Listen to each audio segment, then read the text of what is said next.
जीवन में जब कोई कठिन निर्णय तुम्हारे सामने आता है तो कैसा लगता है? कभी शरीर कांपने लगता है, कभी मन घबराने लगता है और कभी आंखों के सामने अंधेरा छा जाता है। ऐसा नहीं कि तुम्हारे पास ताकत नहीं है, बल्कि भीतर का डर और मोह तुम्हें कमजोर बना देता है। महाभारत की युद्ध भूमि पर यही हुआ।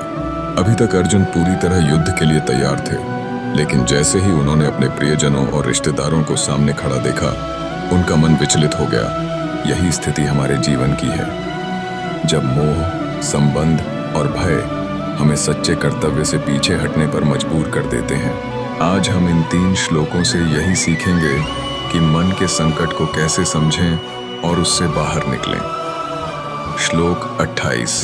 अर्जुन उवाच दृष्ट्वेमं स्वजनं कृष्ण युयुत्सुं समुपस्थितं सीदन्ति मम गात्राणि मुखं च परिशुष्यति। अर्थ, अर्जुन ने कहा, हे कृष्ण, जब मैं अपने स्वजनों को युद्ध के लिए तैयार देखता हूँ तो मेरे अंग शिथिल हो जाते हैं और मेरा मुख सूख जाता है। संदेश, यहाँ अर्जुन का शरीर उनके आंतरिक संघर्ष को प्रकट कर रहा है।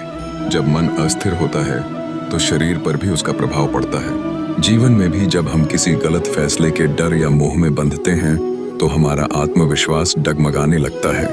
कृष्ण हमें यह समझाना चाहते हैं, प्रिय मानव, जब भी तुम्हारा मन मोह और भय से भर जाता है तो तुम्हारा शरीर भी उसका दास बन जाता है। सच्चा समाधान बाहर नहीं, भीतर है। अपने मन को स्थिर करो, तभी तुम्हारा शरीर और कर्म स्थिर होंगे। श्लोक वे पथुश्च शरीरे में रोमहर्षश्च जायते गांडीवं स्रंसते हस्तात् त्वक्चैव परिदह्यते। अर्थ, अर्जुन कहते हैं, मेरा शरीर कांप रहा है, रोमांच हो रहा है, गांडीव धनुष हाथ से छूट रहा है और त्वचा जल रही है। संदेश, जब मन पर मोह और शोक का कब्जा होता है तब हमारी साधनाएं भी बेकार हो जाती हैं। गांडीव, जो अर्जुन की सबसे बड़ी ताकत थी, वह भी उनके हाथ से छूट रहा है।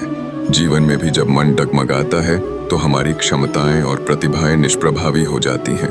कृष्ण हमें यह समझाना चाहते हैं, प्रिय मानव, तुम्हारी सबसे बड़ी शक्ति भी व्यर्थ है यदि मन स्थिर नहीं। इसलिए अपने उपकरण या साधनों पर भरोसा करने से पहले अपने मन को मजबूत बनाओ। श्लोक 30। न च शक्नोम्यवस्थातुं भ्रमतीव च मे मनः निमित्तानि च पश्यामि विपरीतानि केशव।